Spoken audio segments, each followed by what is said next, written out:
Hi there, this is Bob Kramer. Welcome back to Kramer's Garage. So let's take a look at what I'm working on today. I have here the Royal Enfield INT650. In Europe it's called the Interceptor 650. So I've got this bike set up for touring, and I just took a 1,500-mile trip on it a couple weeks ago, and I had a little problem. The voltage regulator started acting up. I relocated it a few months back, and it's under this side panel now. It's bolted on with these two bolts under the side panel. So anyway, I felt like that was a good thing to do, to relocate it, to get it out from where it was behind the engine. But what happened on my trip, after about 6 hours on the bike on my way home, and this was toward the end of the trip, after about 6 hours, my voltage started dropping off. I have a voltmeter on the bike right here. Right there, I've got a voltmeter, and I don't know if you can see that in the video, but it's showing 12.5 volts right now. So I can monitor my charging voltage on there. So anyway, my battery light came on, and I looked at my voltmeter, and my charging voltage was down to 12 volts. And I was kind of nervous about that, so I stopped and I opened up my side cover and checked my voltage regulator, and it was pretty warm, pretty hot. And I tried to buy I stopped at a power sports dealer, and I tried to buy a voltage regulator, and they didn't have any. So after I'd opened it up and talked to the guy at the power sports dealer and everything, it cooled off a little bit, and I got back on the bike and I rode for another hour, and it was fine. Following morning, I got up and continued the ride, and it worked fine for about 6 hours. My charging voltage was 13.5 volts for about 6 hours, and then it started to fade away. I was only about an hour from home, and the battery light came on, and my charging voltage was down to 12 volts. So I bought a new voltage regulator, and I bought this unit here. This is from NWT Cycletronics. Okay, and there's a couple things I really like about this unit. First of all, it's a little smaller than the stock unit. It supplies 30 amps of power, and as you can see, the wires are pretty long, and the kit comes with a grounding terminal. It comes with some splices, butt splices to splice wires together. I probably will use those and then also solder them. It comes with a little piece of shrink tubing, and it comes with a piece of vinyl wire loom to put over the wires when you're done. So anyway, I'm going to wire this into the system, and the cool thing is I can hardwire it all in, because this has a connector here. You can just disconnect the rec. If it were to go bad again, if I buy the same brand, I can just disconnect it and plug in a new one without messing with my wiring at all. So I'll probably, I think what I'm going to do is I'm going to hardwire the AC side into the wiring harness, and then I think I'm going to solder the DC side. I think I'm going to connect that to the original plug, the OEM plug, so the DC side will plug in. And the reason for doing that is so that if I had to remove the engine from the frame, I could disconnect the DC side, pull this plug out and then disconnect the DC side, and then I could remove the engine from the frame. This plug then would go with the engine because the AC side would be hardwired into the stator. So if I pulled the engine out of the frame, the plug would stay with the engine, and this would disconnect from the DC side. So I think that's what I'm going to do.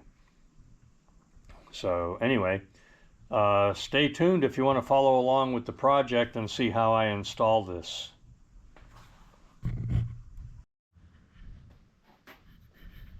So this is the OEM rectifier regulator.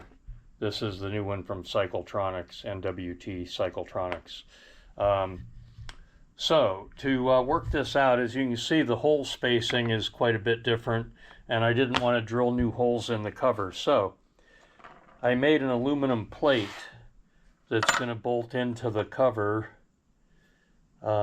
this way. It's going to bolt into the cover like that. That plate is going to serve two purposes. One purpose is it enables me to locate the rec like that, and I don't have to drill new holes in the cover. And then the second thing is, it's also, this is a 3/16 inch aluminum plate. It will also provide a heat sink to draw heat away from the rectifier. And then I'm also going to set it off from the plastic with rubber washers, so there will be airflow behind the aluminum plate as well, which will aid in the cooling of the rectifier. Okay, then I also cut a hole in the cover. That hole is going to be covered with this metal screen.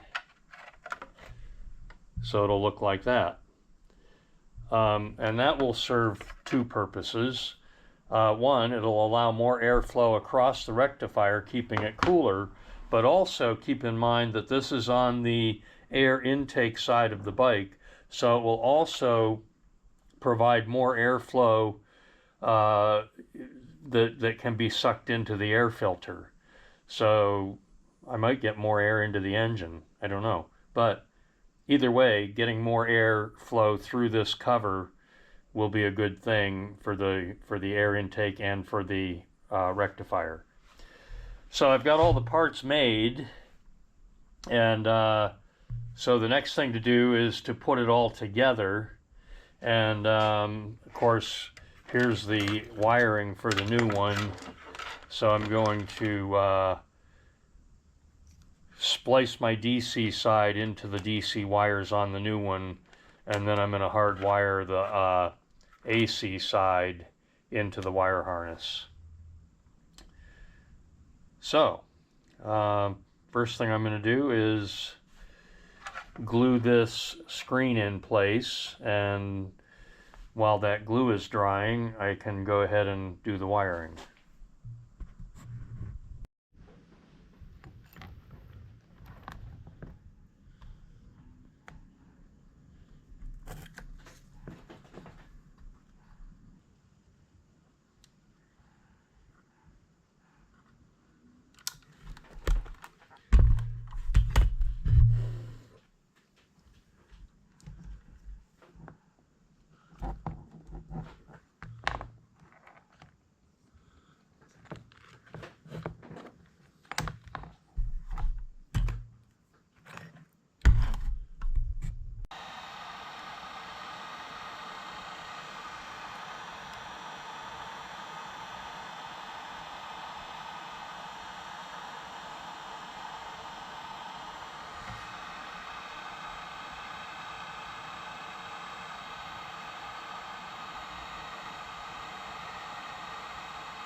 So there we have it. The AC side of the reg rec is hardwired into the stator. These 3 yellow wires goes right to the stator inside the engine.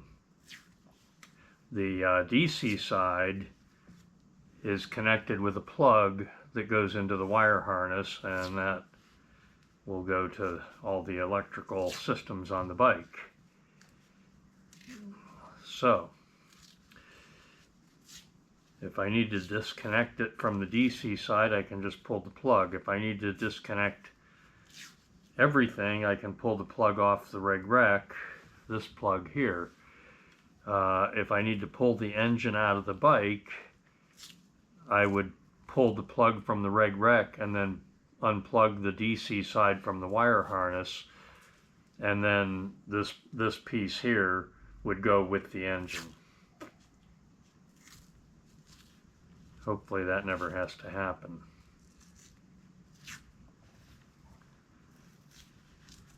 And what I'm wrapping it with is cloth wire loom tape. There. Okay. So it's all wrapped up. And I think I'm going to run this maybe up like that, tuck it in, and then just bring it out like that. Maybe put a zip tie right here to hold that in place.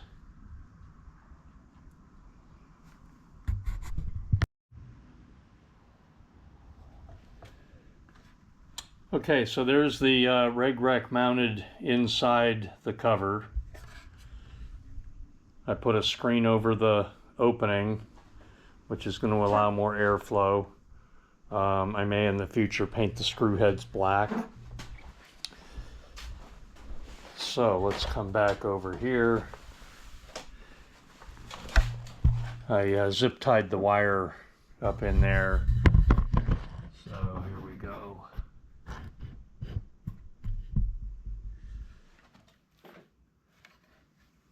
So this will just simply plug in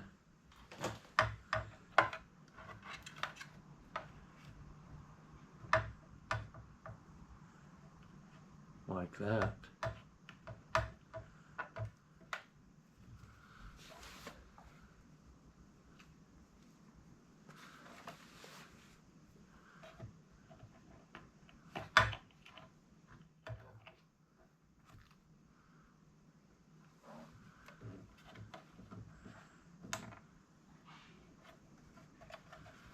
There.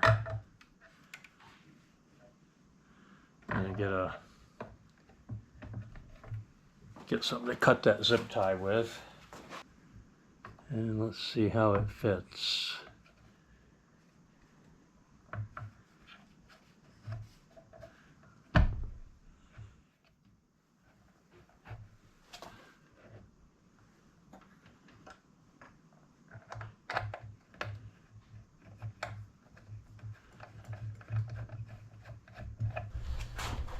And there we go. Little air vent there. 2 screws to hold it all together. And let's see, retrieve my key. Let's see what the voltage is. Kind of curious.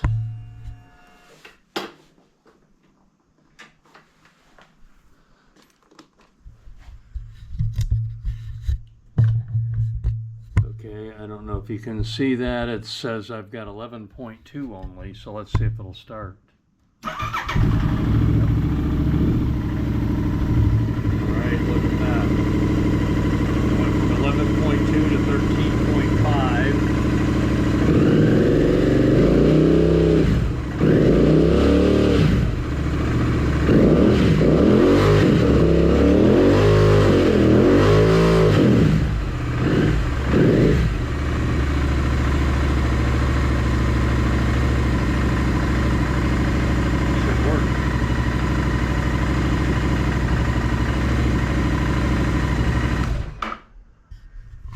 Okay, incidentally, this Cycletronics, NWT Cycletronics Reg is supposed to also be compatible with a lithium-ion battery.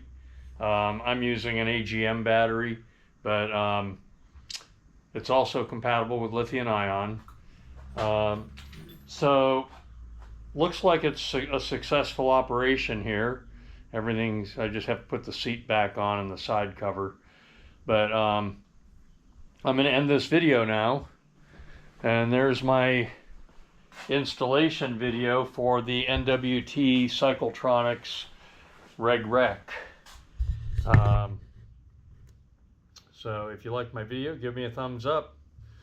Please leave some comments, and thanks for watching.